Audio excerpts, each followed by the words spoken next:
बोलो जयकारा बोल मेरे श्री गुरु महाराज की जय। सभी गुरुमुख प्रेमियों से सप्रेम जय सच्चिदानंद। एक सत्संगी को, गुरुमुख को किसी से भी नाराज होने का हक नहीं बनता। क्यों कि गुरुमुख होकर, सत्संगी होकर अगर अपनी नाराज़गी पर हम संयम नहीं रख पाएंगे तो फिर गुरुमुख बने रहना या गुरुमुख कहलाना, सत्य का संग करना, भक्ति हासिल करना, सतगुरु की प्रसन्नता प्राप्त करना, ये बहुत मुश्किल हो जाएगा, बल्कि असंभव है। फिर भी हो जाता है, हम भूलनहार हैं, लेकिन साथ के साथ अपनी नाराज़गी को समाप्त भी कर ले। पहले तो ये ज़रूरी है कि हम अपने भीतर उस नाराज़गी को मिटा दें। ये संसार की रचना हमारे कर्मों के आधार पर हुई है। हमने एक अपना अलग प्रकार से संसार बना लिया है। महापुरुषों ने तो झूठ करार दे दिया है इस संसार को कि झूठा है, मिथ्या है, क्षणभंगुर है। कितने प्रकार के नामों से इस संसार का नामकरण किया है। जितने नाम इस संसार के हैं उतने नाम शायद इंसानों के नहीं रखे गए। जैसे इंसान को मनुष्य कहते हैं, आदमी कहते हैं, जीव कहते हैं, आत्मा कहते हैं, और भी नाम होंगे, लेकिन संसार के नाम, उसकी सिफत, उसकी तारीफ कई प्रकार से संतों महापुरुषों ने की। अब जो मिथ्या है, क्षणभंगुर भी है, थोड़े समय का, नाशवान भी है, इसी संसार में से हमने किसी को कुछ बना रखा है, किसी को कुछ मान रखा है। जैसे हम परिवार में रहते हैं तो माता पिता के साथ रहते हैं, भाई बहन के साथ रहते हैं। एक परिवार में भी नाराज़गियाँ हम पाल लेते हैं, वहाँ भी ठीक नहीं है। माता पिता से नाराज़गी करें तो ठीक नहीं है, बल्कि अपने भाग्यशालिता को बड़ा बनाए कि उनकी रहनुमाई में हम इस जीवन में आए और इस जीवन में भक्ति मार्ग पर कदम रख लिया है तो और भी हम भाग्यशाली हो गए। फिर भी हम नाराज़गी कर भी ले तो अगले ही पल हम अपनी नाराज़गी को समेट लें, अपने भीतर का भाव अच्छा करते हुए। सतगुरु की कहीं ना कहीं प्रेरणा हमारे भीतर हर वक्त हो रही है। खासकर माता पिता के साथ तो नाराज़गी करना हमारा अधिकार नहीं है।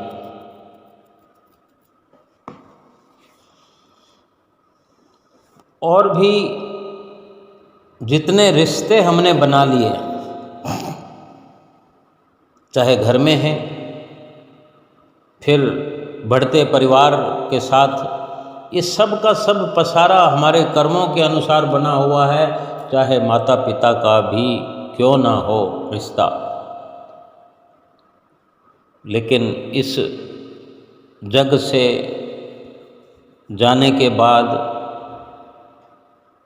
जो इसी जग में बिछड़ने के बाद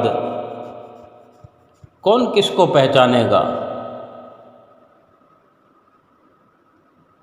और भी जो रिश्ते हमने बनाए हैं, अनेकों अनेकों रिश्ते हमने बनाए हैं, दोस्त बनाए हैं, सखा बनाए हैं, मिलने जुलने वाले, किसी को हितैषी बनाया है,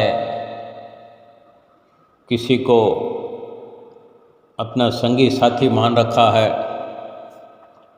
भाव कहने का है कि अगर किसी से नाराज़गी कर भी लेते हैं तो अपने भीतर ये विकार नाराज़गी वाला जो फिर ये फलता फूलता है, हमारे भीतर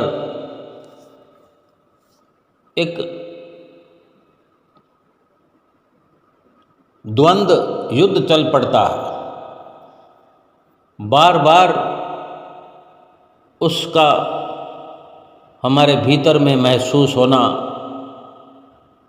और फिर एक से नाराज़गी नहीं होती हमारी, जाने कितनों से हम नाराज़गियाँ करते हैं। अगर रिश्ते अधिक हैं तो नाराज़गियाँ भी अधिक होती हैं, थोड़ी थोड़ी देर पर नाराज़गी हो जाती है। लेकिन ये जब संसार झूठा है, क्षणभंगुर है, मिथ्या है, फिर उस नाराज़गी को हम अपने भीतर पाल पोस कर बड़ा करते हैं, और फिर हम महसूस करते हैं और कहते भी हैं, सोचते भी हैं कि हम भक्ति की राह पर हैं, हम गुरुमुख हैं, सत्संगी हैं, श्री गुरु महाराज जी के हम सेवक हैं।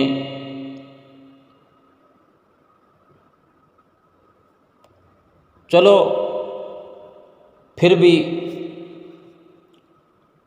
अगर हम जितना अपने आप को समझा सकें ठीक है, एक दिन श्री गुरु महाराज जी के आशीर्वाद से समझ आ ही जाती है। लेकिन अगर भक्ति की राह पर भी ये सिलसिला चलता रहे नाराज़गी वाला, जैसे हम आगे बढ़ते चलते हैं तो हमारा संपर्क भक्तों के साथ बढ़ता है, भक्तों के साथ सतगुरु की संगत ही हमारा परिवार होता है,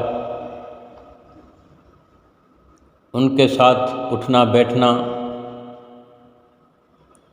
फिर उनसे नाराज़गी का सिलसिला चलता है। क्योंकि जो स्वभाव बना होता है वो स्वभाव कहीं जगह परिवर्तन करने से मिटता नहीं है, क्योंकि इसीलिए स्वभाव को सर्वप्रथम सोच समझ के बनाएं,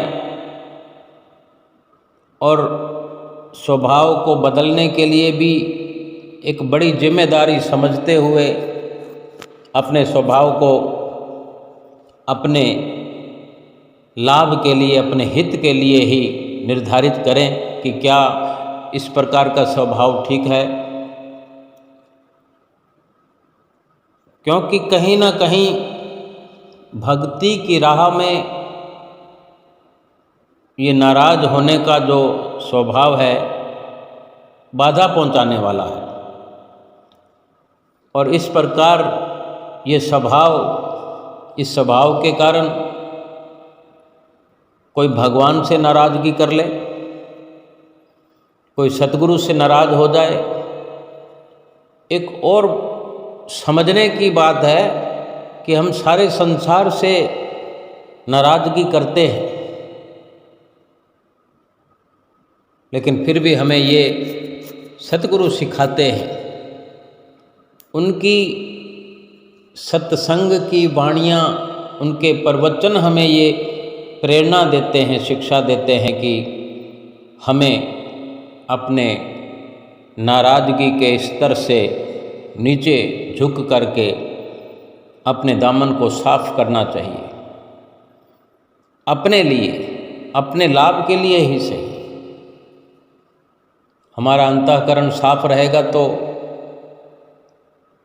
हर प्रकार से भक्ति का प्रवेश अंतःकरण में बड़ी आसानी से होता चला जाएगा। सतगुरु की प्रसन्नता प्राप्त बड़ी आसानी से होगी।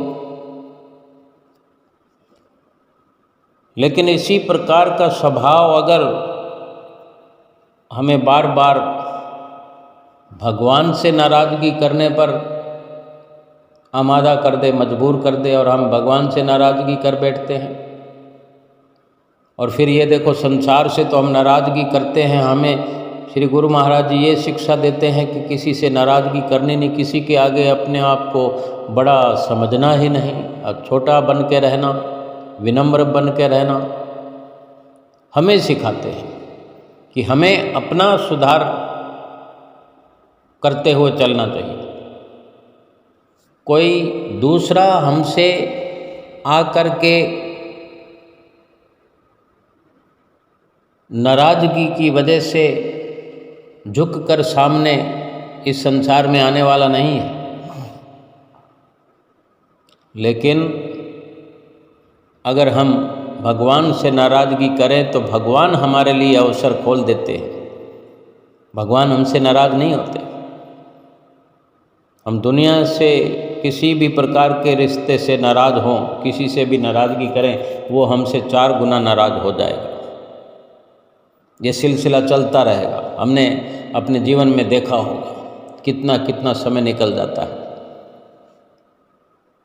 लेकिन हमें इस प्रकार की शिक्षा इसीलिए मिलती है कि हमें भक्ति की राह को मजबूत करना है, भक्ति की राह पर मजबूती से चलना है। अपने आत्म कल्याण का रास्ता जो हमने चुना है, इस आत्म कल्याण की राह पर हमने सफलता प्राप्त करनी है। इसलिए सतगुरु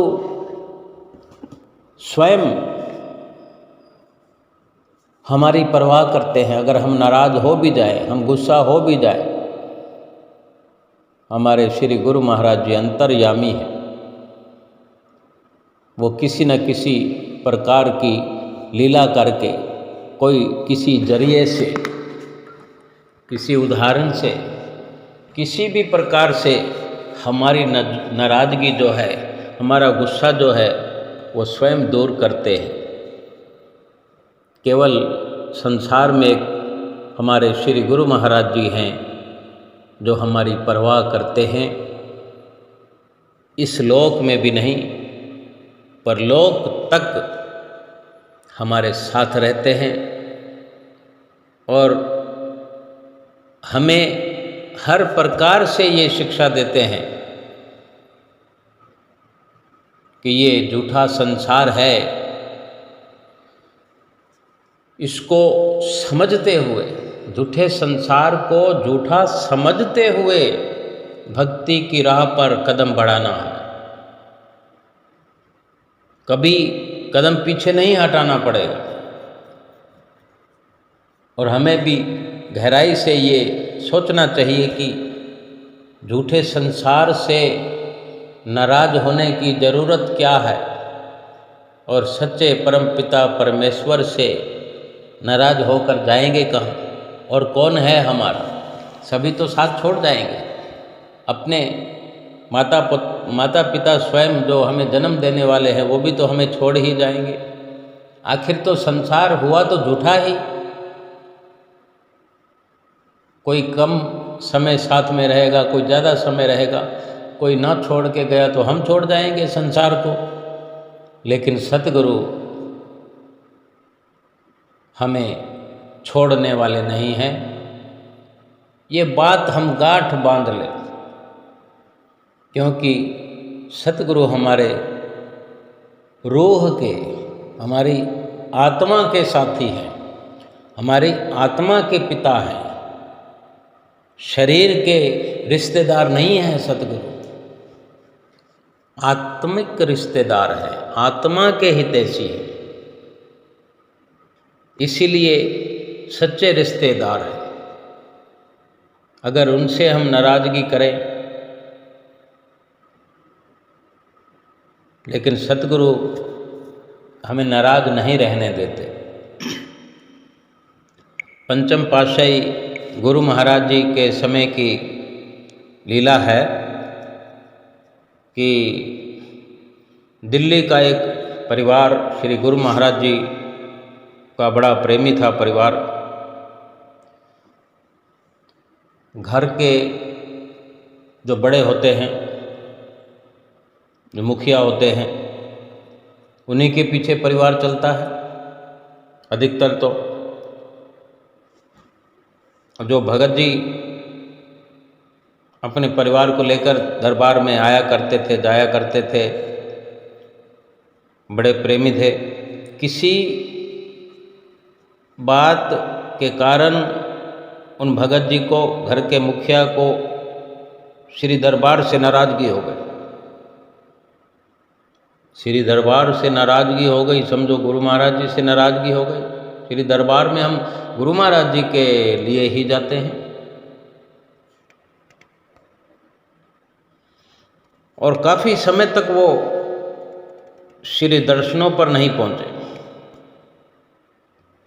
अब हमने देखा होगा कि गुरुमुख परिवार में अमूमन लगभग सभी के सभी श्री गुरु महाराज जी की रूहें हुआ करती हैं। अवश्य ऐसा भी होता है कि कुछ लोग बिल्कुल विरुद्ध हों उसी घर में। कई बार हम देखते हैं भगत जी मानते हैं, भगतानी नहीं मानती, बाप मानता है, बेटा नहीं मानता, बेटा मानता है तो बाप नहीं मानता, किसी की बेटी मानती है, किसी में सभी मानते हैं। ये सभी गुरुमुख थे, लेकिन नाराज़गी हो गई तो काफ़ी अरसा तक दर्शन करने ही नहीं गए। लेकिन उनके घर की सबसे छोटी बेटी जो थी, वो उसकी लगन जो अब एक शख्स को, एक गुरुमुख को अगर नाराज़गी हुई है तो सबको तो नहीं हो सकती, और छोटे बच्चे तो दिल के सच्चे होते हैं। तो छोटी बेटी को लगन लगी हुई थी, वो बार बार जिद करती थी कि मुझे श्री गुरु महाराज जी के दर्शन करने जाना है, मुझे श्री गुरु महाराज जी के दर्शन करने हैं। लेकिन अब घर वाले उसे न लेकर जाएं तो फिर एक दिन घर में जो मंदिर था, उनके मंदिर वाले कमरे में वो अकेली छोटी बेटी श्री आरती पूजा कर रही थी। आरती पूजा करते करते एकदम से रोने लगी। उसकी मम्मी आई, उसकी माता जल्दी से आई और पूछा कि क्या हुआ। तो उसने सोफे की तरफ इशारा करते हुए और ज़ोर ज़ोर से रोने लगी। तब उस मम्मी ने फिर पूछा, भी कुछ बताती क्यों नहीं, क्या हुआ है ऐसा, और क्या इशारा कर रही हो सोफे पर। तो उस लड़की ने बोला कि सोफे पर देखो, श्री गुरु महाराज जी आकर विराजमान हुए हैं, लेकिन उसकी माता को नहीं दिख रहे, दर्शन नहीं हो रहे। उसकी मम्मी ने सोचा कि ये काफ़ी दिनों से, काफ़ी समय से दर्शनों पर जाने की जिद कर रही है, लगन लगी हुई है, शायद इसको महसूस हो रहा हो, केवल ऐसा लग रहा हो, बच्ची है। और ऐसा सोचकर रसोई में जाकर फिर से काम करने लगी वो भक्त्यानी। अब दोपहर में जब भगत जी घर पर आए, उसी वक़्त थोड़ी देर बाद घर में आए, और आते ही मंदिर वाले कमरे में क्या देखते हैं, सोफे पर श्री गुरु महाराज जी को विराजमान पाया, और देखते ही जोर जोर से रोने लगे। फिर उनकी आवाज़ें सुनकर भक्तानी दौड़ कर आई, पूछने लगा, क्या हुआ जी, क्यों रो रहे हो। भगत जी ने सोफे की तरफ इशारा करते हुए बताया कि तुम्हें दिखाई नहीं दे रहा कि श्री गुरु महाराज जी साक्षात यहाँ विराजमान हैं। तब उसी वक़्त भक्तानी ने दंडवत प्रणाम करके क्षमा भी मांगी, और गुरु महाराज जी के उसको भी दर्शन हुए, और कहने लगी भक्तानी भी कि आपने हम जैसे भटके हुए जीवों के लिए इतना कष्ट उठाया, बार बार दंडवत प्रणाम, बार बार शुक्राना करते हुए श्री गुरु महाराज जी घर में आकर उनको दर्शन दिए। और फिर उसके बाद कुछ दिनों बाद श्री गुरु महाराज जी के दर्शन करने के लिए पूरा परिवार फिर से व्यास पूजा का पर्व आने वाला था, तो व्यास पूजा के पर्व पर श्री आनंदपुर धाम पहुंचा पूरा परिवार। जब वो श्री दर्शन करने आगे पहुँचे श्री गुरु महाराज जी के नज़दीक, तो श्री गुरु महाराज जी ने फरमाया, आ गए हो प्रेमी, अब दर्शन हो रहे हैं सबको अच्छे से। क्योंकि जब श्री गुरु महाराज जी उनके घर में पधारे दर्शन देने के लिए अकेले ही, तो उस माता को भक्तानी को दर्शन नहीं हो रहे थे। तो श्री गुरु महाराज जी याद दिला रहे हैं कि अब तो सबको अच्छे से दर्शन हो रहे। तब पूरा परिवार हाथ जोड़कर क्षमा मांगने लगा। उन्होंने बड़ी विनम्र स्वभाव से विनती करी कि आप दयालु हो, बख्शनहार हो, हम भूलनहार हैं, हम भटक जाते हैं, आप बहुत दयालु हो। आपने अपने तन पर कष्ट उठाकर अपने बच्चों को घर आकर दर्शन दिए और घर से आप फिर से आप यहाँ हमें बुलाने का आशीर्वाद फरमाया। इस प्रकार से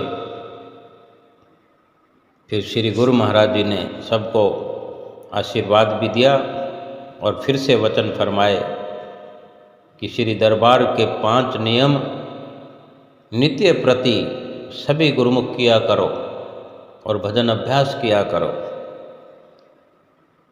ये एक ही इस प्रकार की लीला नहीं है। कितने ही गुरुमुख प्रेमियों को श्री गुरु महाराज जी ने किसी न किसी माध्यम से अपने श्री चरणों के साथ लगा कर रखा हुआ है। यकीनन हम तो भूले हुए बार बार भूल जाते हैं, नाराज हो जाते हैं। लेकिन अगर हम अपने स्वभाव को शुरू से संसार के साथ जो हमारी व्यवहारिकता है, उस व्यवहार में ही हम समझना शुरू कर दें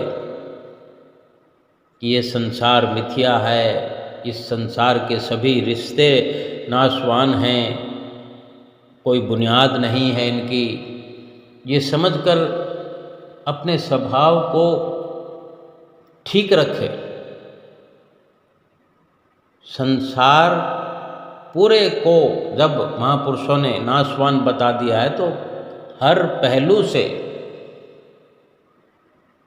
अगर हम समझ लें कि सब कुछ नाशवान है, तो हमारा अंतःकरण शुद्ध हो जाएगा। क्योंकि नाश होने वाली चीज को कोई अपने घर में लेकर नहीं आता।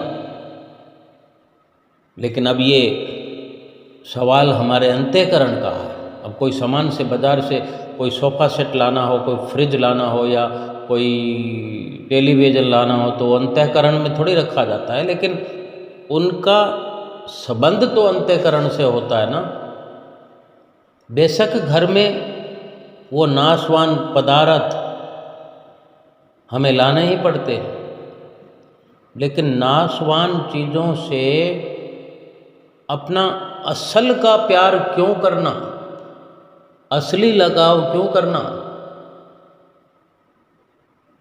जो असली हमारा संबंध है सतगुरु से, जो प्रीत है, और अंतःकरण में उसी की प्रीत को पालना हमारे लिए उचित है, हर प्रकार से लाभदायक भी है। और हम इस झूठे नश्वर संसार को सच्चा मान करके, बेशक मुंह से कह भी दें कि दुनिया झूठी है, कह देने पर भी उसी झूठी दुनिया के लिए तड़फ बनाए हुए रखते, उसी झूठी दुनिया के सपन सजाए रखते, अपने अंतःकरण को गंदा कर रखा है और गंदा रात और दिन करते चले जा रहे हैं। हम अपने स्वभाव को देखें, कैसा चिड़चिड़ा हो गया है और इसी तरफ बढ़ रहे हैं। और फिर इधर मन में ये भी अपने यकीन बना रखा है कि हम गुरुमुख हैं, सत्संगी हैं, भक्ति करने वाले हैं। फिर ये दोनों तरह के विचार मेल नहीं खाते। एक ही बात अपने अंदर अच्छी तरह से जमा लें कि झूठा है संसार, झूठे हैं रिश्ते। झूठे रिश्तों को, झूठे समानों को, झूठे संसार के किसी भी तत्व को अपने अंतःकरण में, जहाँ भगवान के चर्चे होने चाहिए, भगवान की छवि विराजमान होनी चाहिए, भगवान के गीत गाए जाने चाहिए, जहाँ भगवान के दर्शन होने चाहिए, भगवान की भक्ति वहाँ पर भरपूर होनी चाहिए, वहाँ नश्वर संसार और नश्वर संसार के समानों के विचार विकार, इन सब का कोई काम नहीं। जब तक अच्छे से इस बात को हम समझ नहीं लेंगे, इन सामानों को जो नाशवान हैं, इनसे काम लेना, अक्लमंदी से काम लेना, बुद्धि चतुराई से काम लेना, लेकिन हर चीज़ को, हर वस्तु को, हर रिश्ते को उसकी अपनी जगह पर रखे रहने दो, अपने अंदर मत हमें लेकर आना चाहिए। बहुत सारे ऐसे कार्य होते हैं जो हम बाहर के बाहर सल्ट के आते हैं। कितने लोगों से हम मिलना होता है, कितने लोगों के साथ सफ़र करना होता है, कोई हमारे घर के आगे से भी गुजर कर चले जाते हैं, लेकिन क्या सबको हम अपने घर में लेकर आएंगे? एक दिन का काम थोड़ा ही है। फिर सारी व्यवस्था बिगड़ जाएगी। इसलिए बाहर का बाहर हम सब फिनिश करके आते हैं, यही अक्लमंदी है। इसी प्रकार संसार की व्यवस्था को संसार में रहने दो। और भी तो हमें काम है, जो हमारा असली मकसद है। सारा दिन हम लगे रहें, लेकिन झूठ को झूठ समझते रहें, हर पल ये ध्यान रखते रहें। झूठे संसार से झूठी मूठी प्रीत करके अपना वक़्त व्यतीत करते हुए अपने भीतर सतगुरु का प्यार, सतगुरु की भक्ति, सतगुरु के दर्शन, सतगुरु की तड़फ बनाए हुए अपने जीवन को व्यतीत करें। लाभ ही लाभ इस जीवन में भी, और जीवात्मा का कल्याण भी, सतगुरु की प्रसन्नता भी। बोलो जयकारा बोल मेरे श्री गुरु महाराज की जय।